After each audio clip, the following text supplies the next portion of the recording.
Welcome to the Midnight Codex, where forgotten truths breathe and shadows tell their tale. Tonight, don't blink and don't look behind you. I need to write this down. Maybe someone will believe me, but I don't think I have much time left. I used to be a soldier, a real soldier.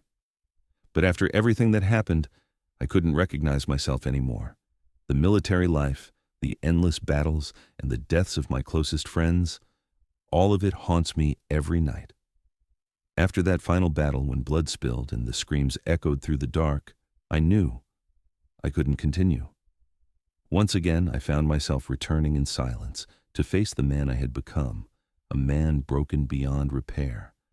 That was the moment my life changed. I don't want to talk about that past, not because it hurts, but because it still follows me. After I left the army, I thought I would find peace in history. I turned to become a historian because it was the only path that seemed like I could escape the nightmares that consumed my life. It was then that I started digging into untold stories, into secrets buried deep, places where everything had been forgotten. But it wasn't like I thought. History wasn't a safe place. It didn't bring me the peace I longed for.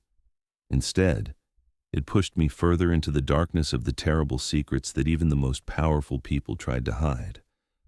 I lived in the solitude of those who were forgotten, my research unrecognized, even though I spent years analyzing ancient texts, studying important historical events. The world didn't care. My entire life had been dedicated to a work that only left me more disappointed. Despite still holding on to my passion for uncovering the truth, I slowly realized that I was only digging deeper into a bottomless pit, one that I would never escape. Then, one morning, while I was sitting in my old room, surrounded by piles of research, a letter arrived. It came without warning. It was placed on my desk, with no sign of who sent it. A plain white envelope, no sender's name, only a wax seal embossed with a faint cross. I couldn't explain the strange sensation when I saw it. A chill seemed to settle inside me. When I opened the envelope, the faint golden ink slowly revealed the words under the light of my desk lamp. It was a mysterious message, one no one could truly understand, unless they looked at it with suspicion in their eyes.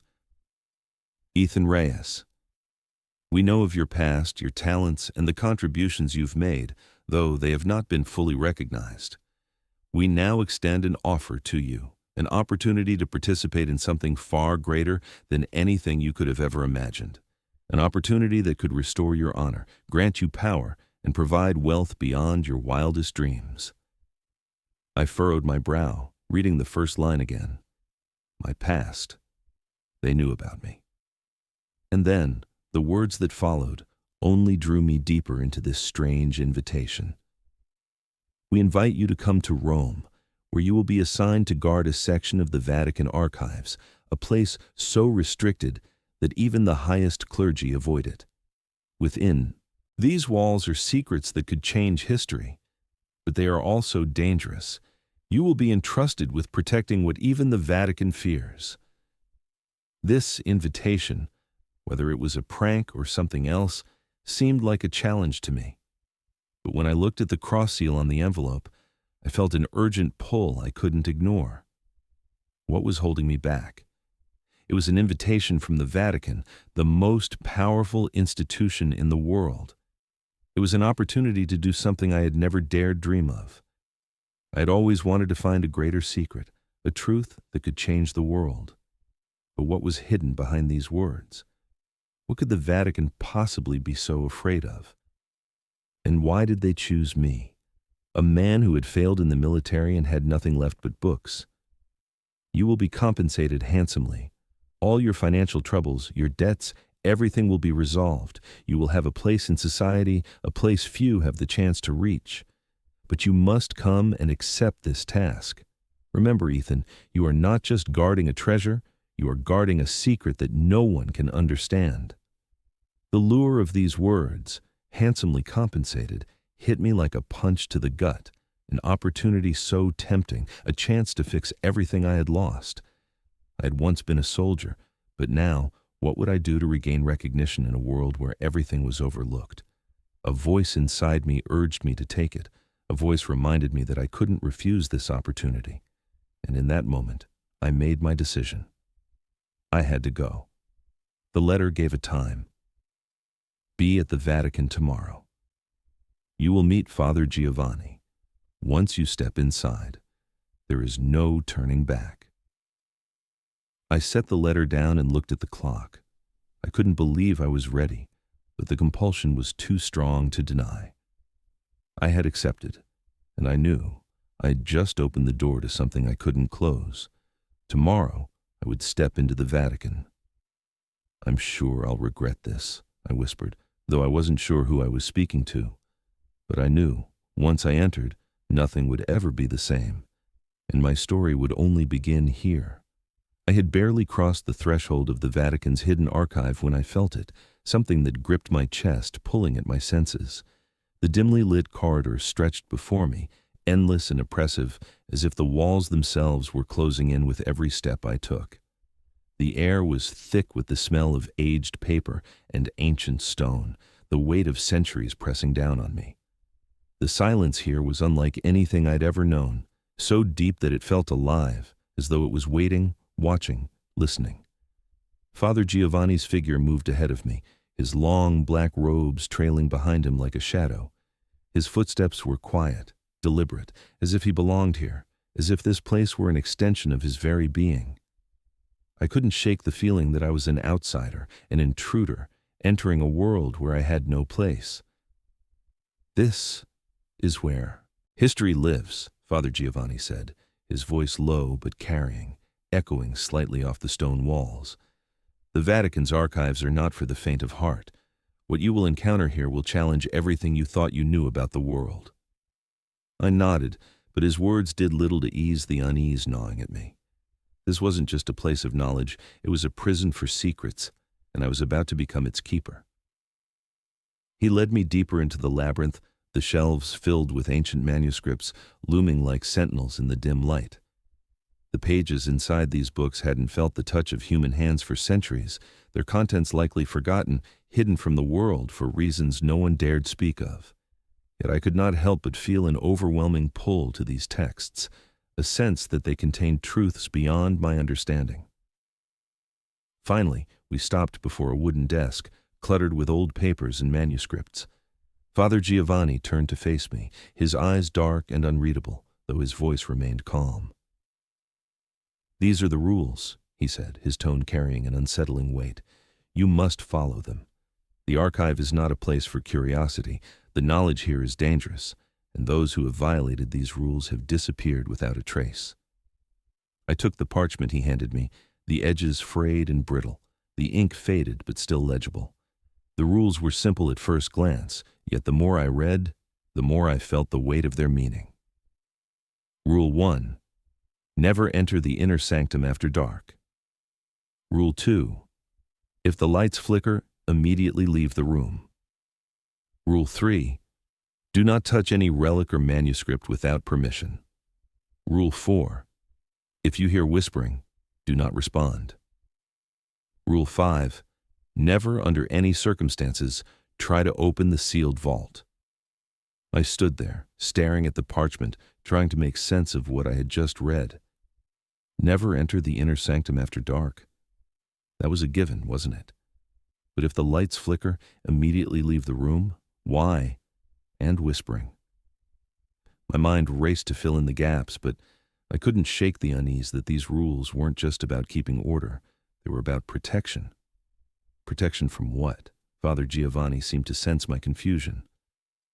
"You may think these rules are unnecessary," he said, his voice quiet, almost conspiratorial. "But you'll learn in time. The Vatican keeps secrets that even the highest clergy cannot afford to understand fully. The inner sanctum, the vault, these are places where the past comes alive, and sometimes that's a very dangerous thing."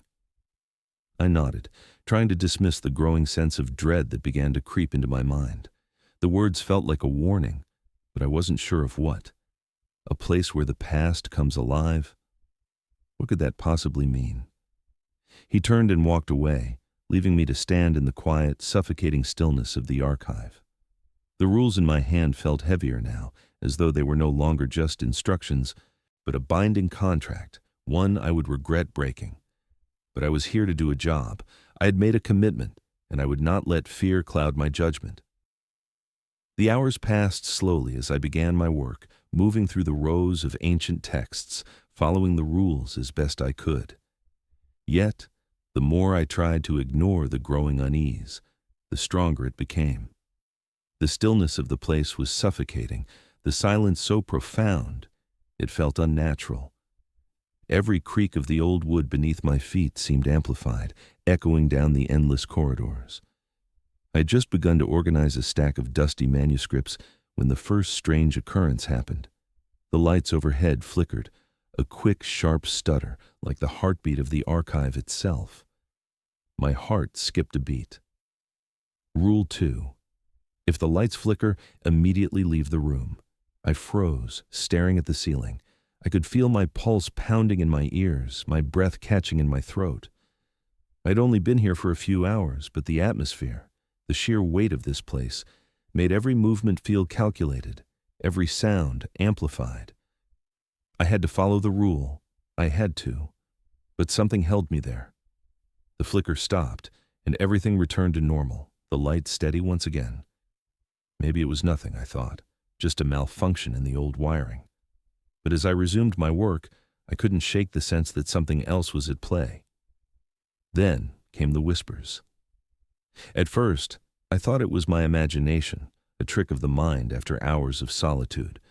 But as I sifted through the papers, I heard it again, soft, unintelligible, almost as though someone was speaking just behind me in a language I couldn't understand. I froze, every muscle in my body tense. My first instinct was to turn and look, to find the source of the whispering. But then the words from Father Giovanni echoed in my mind. If you hear whispering, do not respond. I didn't move. I didn't breathe. The whispering continued, growing fainter until it disappeared entirely. But the sense of unease lingered, a shadow that refused to leave. What was it? Who or what was trying to reach me? As the night deepened, I kept to the rules, though they felt more like shackles than safety nets. Every flicker of light made my heart race. Every whisper, no matter how faint, sent a jolt of fear through me. The air in the archive grew colder as the hours passed, the silence thicker. It was as if the Vatican itself was alive, watching me, waiting for me to slip up. Father Giovanni's words echoed in my mind. You will learn in time. The Vatican keeps secrets that even the highest clergy cannot afford to understand fully. But the more I tried to follow the rules, the more I felt something ancient, lurking in the shadows just beyond my reach. And I knew that, no matter how many rules I followed, it was only a matter of time before I would be forced to confront whatever it was that haunted these walls. The clock on the wall ticked, relentlessly, but time seemed to stretch and warp in the dimly lit halls of the Vatican archive. The air was thick with the smell of old parchment and dust, a weight that pressed down on me, making every breath feel like an effort. I'd spent hours organizing the manuscripts, but now, as night fell, the place felt different. The stillness, once comforting, had become suffocating. The vast labyrinthine halls seemed to stretch endlessly before me, each corner and shadow hiding secrets I wasn't sure I was ready to uncover. The flickering light above me was the only movement in the room. It buzzed, dimmed, and for a brief moment, I thought I saw something, just a flicker of shadow at the edge of my vision. But when I turned, there was nothing. I shook it off. The archive was ancient, full of dust and things long forgotten. It wasn't unusual for the lights to behave erratically in such a place, but that unease, that feeling of being watched, lingered. My eyes darted nervously around the room. The silence felt like it was closing in on me, a heavy presence that wasn't just in the room, it was inside me too. I had to remind myself why I was here. This was a job I had accepted, one that promised answers to questions I had buried for years. Father Giovanni's rules echoed in my head. If the lights flicker, immediately leave the room. I stepped back, prepared to follow the rule, but something in me hesitated. It wasn't the first time the lights had flickered. I'd already spent hours in this place, surrounded by books and whispers, and yet I hadn't left. I couldn't. There was something pulling me deeper into the maze of ancient knowledge, something I couldn't quite grasp, but I knew I had to discover it. I continued my work, but the sensation of being watched didn't leave. My mind raced, filled with questions I couldn't answer. What was I really guarding here? What were they hiding in this vault, this archive that even the highest clergy feared? I wanted answers. I needed them. Then, the whispers began. At first, I thought it was just the wind, maybe the old walls settling, or the sound of my own breath in the still air. But then it came again, clearer this time. A soft murmur, so faint I could barely make it out. It wasn't English. It wasn't any language I recognized. It was like a distant voice, one that felt both familiar and alien at the same time.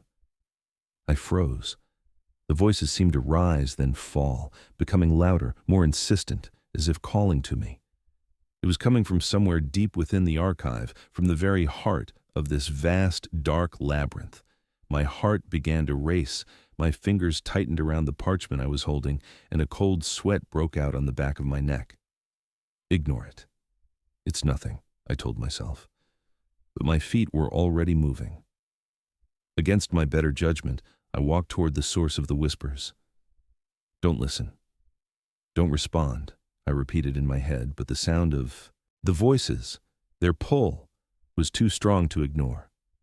Every step I took felt like I was being drawn further into something I didn't understand, something alive, hidden in the walls of the Vatican.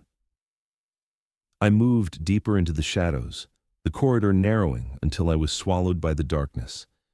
The whispering continued, just out of reach, but I could feel it, like fingers tugging at the edges of my mind. The air grew colder, and I began to hear the unmistakable sound of my own breathing, shallow and erratic.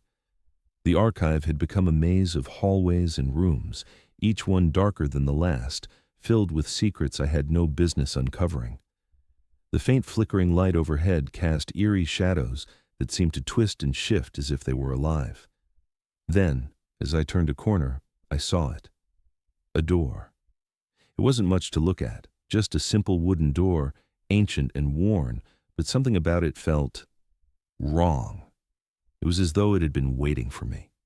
The whispers stopped suddenly, and all that was left was a silence so thick it felt like the entire world had held its breath. I approached the door, slowly, my hand hovering just inches from the handle. It was the only door I had seen in this part of the archive that wasn't locked behind glass or secured by iron bars. There was something almost inviting about it, as if it were calling to me, beckoning me to open it. I stepped closer, my pulse racing, my fingers trembling, and then, without fully understanding why, I reached out and touched the handle. It was warm. For a moment, I thought I had imagined it, but the warmth was undeniable. The handle felt as if it had just been touched by something living, something alive. My breath caught in my throat. I stood frozen for a moment, trying to comprehend what was happening. The door, the warmth, the voices, everything felt wrong, yet I couldn't look away. I couldn't stop myself from touching it. The door was calling to me. I turned the handle. The lock clicked open, and the door creaked slowly, painfully, as it swung inward. The air that rushed out from beyond the door was cold, unnaturally cold. It tasted of dust and old, forgotten things. My heart pounded in my chest as I peered into the darkness beyond. I was about to step inside. But before I could, something invisible but very real, stopped me. It was as if the very air was holding me back, resisting me. I could feel a force pulling at my chest, urging me to go further, to cross the threshold. But at the same time, I felt an overwhelming sense of dread, something ancient and powerful waiting just beyond the door. I could hear it now, clearer than before. A voice, low, distorted, like a whisper carried on the wind. "Come closer, Ethan." I stepped back. My hand jerked away from the door handle. The darkness beyond seemed to mock me, beckoning me forward even as I recoiled. What had I just opened? What had I just felt? I wasn't sure. But I knew one thing. This was far more than I had bargained for. I turned and fled, my breath ragged in my throat as I sprinted through the archive. The whispers followed me, growing louder with each step until they were screaming in my ears. I didn't know what was real anymore. I didn't know if I had opened a door to the past or to something far worse. I reached the safety of my room, locking the door behind me, but the feeling lingered. It wasn't over. Whatever I had uncovered tonight was only the beginning. The Vatican had secrets, secrets that were waking up. The door creaked open slowly, the old wood groaning as if reluctant to reveal what lay behind it. I stood frozen, my hand still gripping the handle, my heart pounding in my chest. For a moment, everything around me seemed to fade away. The flickering light above me dimmed, casting long, stretching shadows across the room. A thick, suffocating silence enveloped me, broken only by the sound of my own breath, shallow and quick. Inside the vault there was nothing but darkness, pure, undisturbed blackness. But as I stared into the abyss, I felt something stir within it. The darkness wasn't just still. It was alive. It pulsed. A living, breathing thing, seeping out from the depths of the vault. It wasn't just shadow, it was an energy, a force, thrumming with a presence that chilled me to my core. I stepped back, instinctively trying to close the door, but it wouldn't budge. The air around me thickened, and the shadow within the vault seemed to shift, flowing out like smoke, thick and heavy. It wrapped around me, pulling me closer to the open door. My heart raced, panic clawing at the edges of my thoughts. This was no relic. This was not some forgotten treasure or ancient artifact. No, this was alive. I stood frozen for a moment, my mind scrambling to comprehend what I was seeing. It was a force older than the Vatican itself, a presence that had been sealed away, dormant for centuries. And now it was awake, and it wanted out. The shadow stretched toward me, tendrils of darkness reaching like hands, grasping at the air, at my skin. My legs trembled, and I fought to move, to do something, anything, but my body refused to obey. The shadow was everywhere now, swirling around me, caressing the edges of my mind. I could feel it in my thoughts, pressing against the walls of my consciousness. I tried to shut the door again, pushing with all my strength, but it was useless. The vault wasn't meant to keep this thing in. It was meant to keep me out. This thing. It was a force, a creature, something far beyond anything I had ever encountered. It wasn't bound by rules. It wasn't bound by anything. Panic surged through me, and my hands went cold as the shadow seemed to crawl beneath my skin. It was in my head now, its presence like a vice around my thoughts. I could hear it, feel it, whispering to me, pulling me in. Join us. The words were not spoken aloud. They reverberated in my mind, like a cold whisper in the depths of my soul. The voice was not one, but many. Distorted, ancient, impossible to understand fully. But the meaning was clear. It was calling me, urging me to submit, to serve it. I tore myself away from the door, my hands shaking as I stumbled backward. I felt the cold, suffocating air press in on me. It was as though the very walls of the archive were closing in, the darkness bleeding from the vault, consuming everything in its path. I turned to run, but my legs wouldn't move. I couldn't escape. The shadow, this living entity, was in me now. It was in my thoughts, my very being. I gasped, my breath coming in ragged, shallow bursts. Every inch of me screamed to get out of this place, but I was paralyzed. I could feel the weight of its presence, heavy, suffocating. It was in my head now, twisting my thoughts, forcing me to question everything. I didn't know what to do. I didn't know how to fight this. The rules Father Giovanni had given me, they weren't meant to protect me. They were meant to keep this thing sealed away. It wasn't the vault that needed protecting. It was me. I could feel the walls of the archive pressing in on me, the air thick with a malevolent force. I struggled, fought against the pull of the shadow that had consumed the room. The whispers grew louder, more insistent, urging me to give in, to let it take me. I felt a wave of dread, so intense it almost broke me. The vault wasn't just a prison for the entity, it was a trap for anyone who dared to open it. And now that I was its prisoner. The creature's whispers filled my mind, louder, more commanding. "You cannot escape, Ethan." I stumbled, my legs weak beneath me. I reached out, desperate to grasp onto something solid, anything that might anchor me. But there was nothing. The shadow was everywhere, around me, inside me. I was its vessel now. I fought with everything I had left. I pushed against the darkness, against the oppressive weight of the entity, but it was futile. The more I resisted, the stronger it became.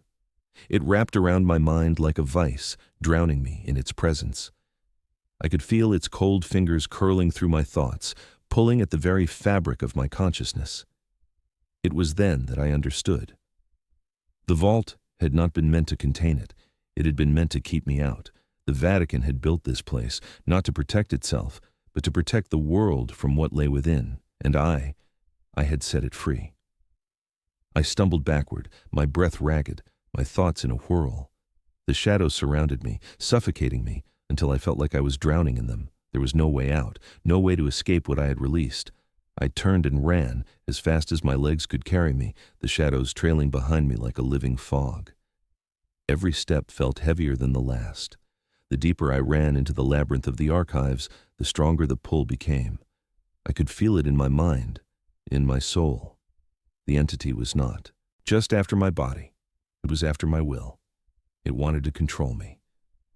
I ran until my legs gave out, collapsing in a heap against the stone wall of the archive. My breathing was ragged, but the shadows had not followed. For now, I was safe, but not for long. I could feel the presence of the entity, lurking just beyond the edges of my thoughts, waiting for me to give in. I knew it would not stop until it had me. And then I realized the terrifying truth. The vault had not been meant to keep the entity in. It had been meant to keep me out. I thought I could outrun it. I thought that maybe if I just ran fast enough, turned enough corners, and pushed open enough doors, I could escape. But the deeper I went, the more I realized that there was no escape.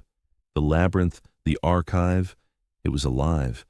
It had become part of me, and I was part of it. The whispers started again, this time louder, clearer. They echoed in my mind, reverberating with a deep, unsettling hunger. It was as if the very walls were whispering to me, their voices dripping with something ancient, something malevolent. "Come closer, Ethan. You are meant to be here. You cannot run from what is already inside you." I could feel it, clawing at the edges of my thoughts, twisting my memories. Faces flickered in and out of my mind, faces of people I knew, people I loved. But they weren't right. They were twisted, distorted, their eyes filled with an agony that made my skin crawl. They seemed to reach out to me, calling my name. But when I reached for them, they vanished. Every time. I pushed the thoughts away, tried to focus, but the whispers wouldn't let me. The walls of the archive were shifting around me. The corridors stretched on and on, impossibly long, like I was walking in circles, trapped in a maze that had no end. The lights flickered again, casting eerie shadows across the walls. For a moment, I thought I saw a figure, someone standing just beyond my reach. But when I blinked, they were gone. "It's not real," I told myself. "None of this is real." But the fear, the raw, suffocating fear, grew stronger with every step. The whispers weren't just in my ears now, they were inside me. They were my thoughts, twisting and contorting my perception of reality. I stumbled down another hallway, the stone floor cold beneath my feet. The air was thick, heavy with the weight of history, but it felt wrong. It felt alive. I could feel it pressing in on me, suffocating me. I reached for the nearest door, but when I opened it, I found myself standing in a room I had never seen before. The walls were lined with books, but they were wrong, out of place. The pages of the books were blank, and when I touched one, the paper crumbled to dust, like it had been there for centuries, untouched. "This isn't real," I repeated, but the words felt hollow in my mind. I backed away from the room, my breathing ragged, but the hallway had changed. It wasn't the same corridor I had just walked. Down, The walls had shifted, and now I was standing in front of another door, a door that wasn't there before. The whispers were louder now, urging me to open it. Go ahead, Ethan. You know you want to. Open it. The truth is waiting for you. My hand trembled as I reached for the door handle. I could feel it. It was waiting for me. I didn't know what it was, but I knew I had to open it. The door felt warm to the touch, and when I pushed it open, the room inside was dark. So dark that I couldn't see anything at all, but the shadows inside seemed to swirl, moving as if alive. I took a step forward, but before I could go any further, I felt it. Something was in there with me, something watching. My breath caught in my throat, and I backed away quickly, slamming the door shut behind me. I stood there for a moment, heart pounding in my chest, trying to steady my breathing. This wasn't real. I knew it. But why did it feel so real? The walls were closing in on me, the whispers growing louder, more insistent, as if they were coming from inside my head. I tried to shake it off, to focus, but it was getting harder to tell where the whispers ended and my own thoughts began. I turned, desperate to find a way out, but the corridor stretched endlessly in front of me, an impossible maze. The more I tried to move, the more the space around me seemed to twist, to stretch and shift as if it were alive, controlling me. The rules, Father Giovanni's rules, no longer applied. They had never applied. I wasn't just in the archive anymore. I was in something much darker, much older, something that had been waiting for me. The walls seemed to breathe, pulsating in time with my heartbeat. The shadows twisted and morphed, growing darker, more malevolent. And then I saw it. A shadow moving in the corner of my vision, flickering at the edges of my mind. It was always there, just out of reach, but I could never turn to face it directly. It was pulling me deeper, further into the labyrinth, into the entity's grip. I tried to run, but the more I moved, the further I seemed to go into its clutches. The corridors stretched impossibly long. The doors led to places that shouldn't exist. I could feel it, the entity, its hunger, growing stronger with every step I took. You're feeding it, the voice whispered in my mind. The more you struggle, the more you give. You can't escape, Ethan. You are already ours. I stumbled, collapsing to my knees as the weight of the realization hit me. The archive wasn't just a place I had to guard. It was a prison for me and for the entity that now consumed me. The more I tried to escape, the more it fed on my fear, my desperation. It wasn't just feeding on me physically. It was feeding on my soul, my memories, my thoughts, my very essence. The longer I resisted, the stronger it became. The more I fought to break free, the more it pulled me back. I felt it in my chest, in my mind. The shadow had become a part of me, and I was a part of it. There was no escape. There was no way out of the labyrinth, and the more I tried to find a way, the more the entity consumed me, devouring everything I was. I looked around, but there was nothing left. The walls, the corridors, the doors, they had all become part of it, part of the entity's grasp. I was trapped, caught in its web, and the more I struggled, the tighter it pulled. I was feeding it. Every moment I spent here, every second I tried to resist, I was feeding the entity's insatiable hunger. I wasn't guarding a secret anymore.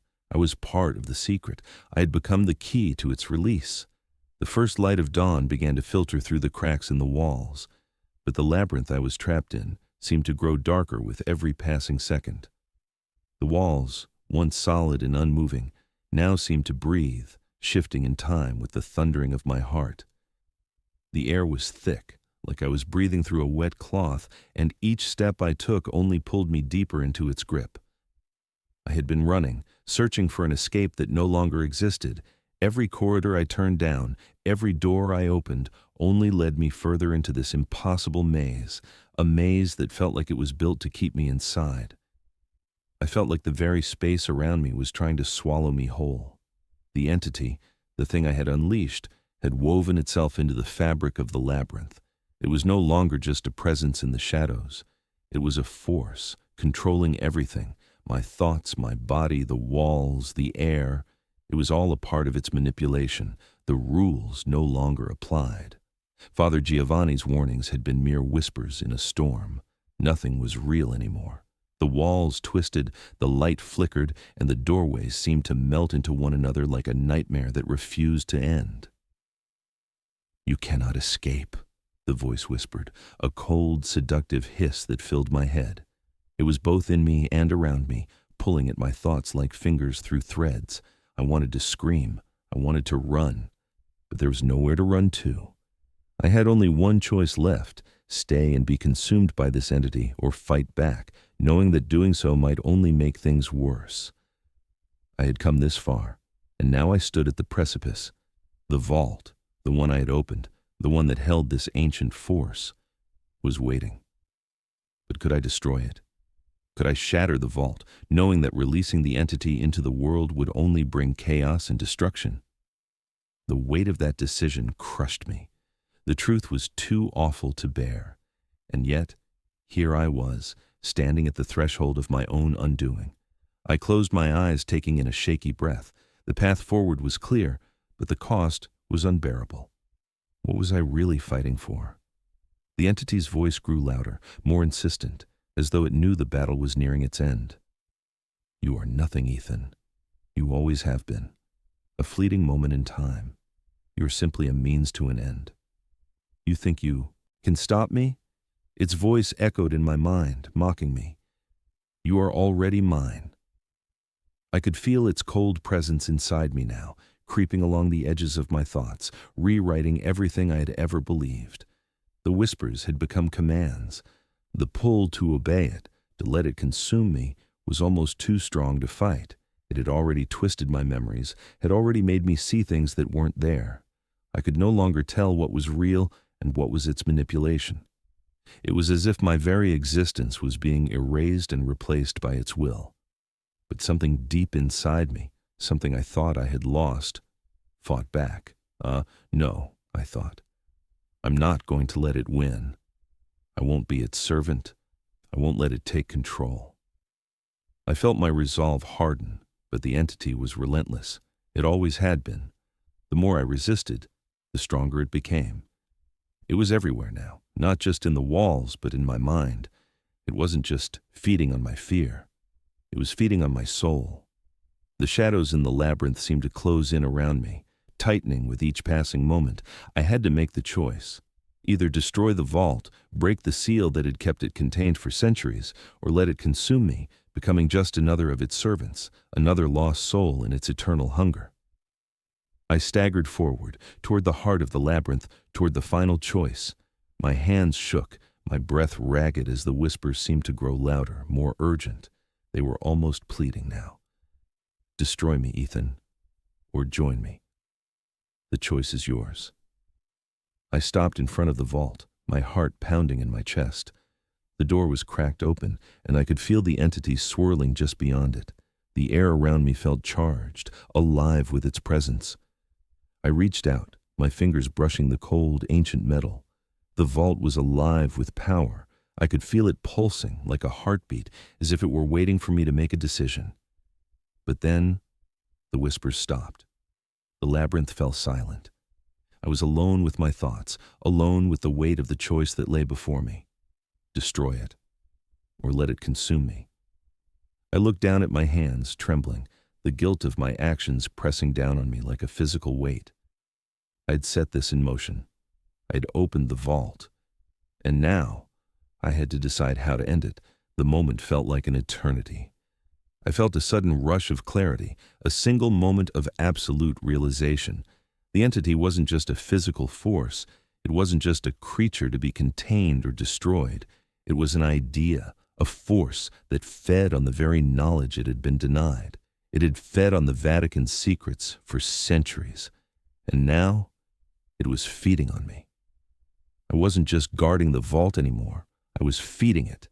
I reached for the control. I had no choice now. I had to destroy it, to break the seal that held it back. It was the only way to stop it from escaping, from spreading its power across the world.